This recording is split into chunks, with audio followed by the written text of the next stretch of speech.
আমি বেঞ্জামিন কিস্কু।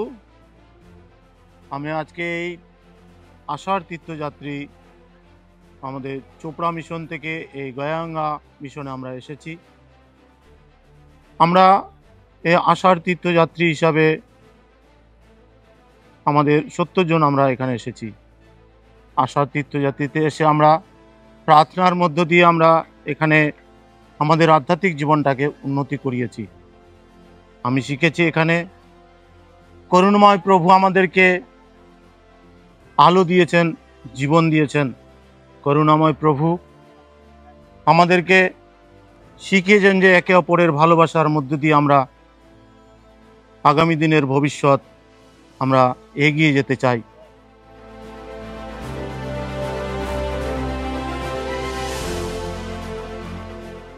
আমরা চোপড়া মিশন থেকে এসেছি এখানে। আমাদের এই 2025-এর তীর্থযাত্রী আমরা এরকম এখানে আসার সুযোগ পেয়েছি, তার জন্য আপনাদেরকে ধন্যবাদ জানাই।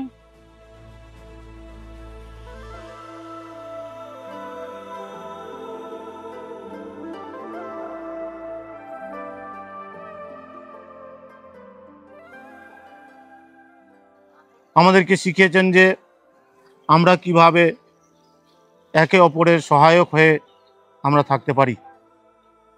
আষাঢ় তীর্থযাত্রী 2025 এই জুবলি বৎসরে আমরা একে অপরের ভালোবাসা, একে অপরের সহানুভূতি, একে অপরের হৃদয়তার আনন্দে যেন আমরা জীবনযাপন করতে পারি, প্রার্থনাময় জীবন যেন আমরা করতে পারি। এগুলো আজ আমরা বিশেষভাবে শিক্ষণীয় বিষয় হিসেবে আমরা শিখেছি।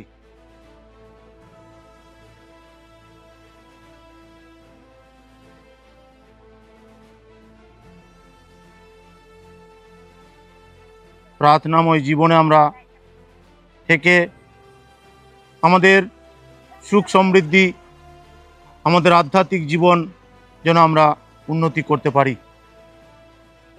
আমি শিখেছি এই আষাঢ় তীর্থযাত্রীর যারা আমাদেরকে পরিচালিত করছেন,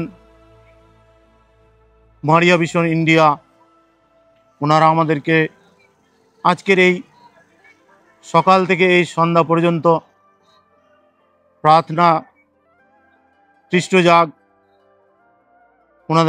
ওনাদেরকে অনেক অনেক ধন্যবাদ জানিয়ে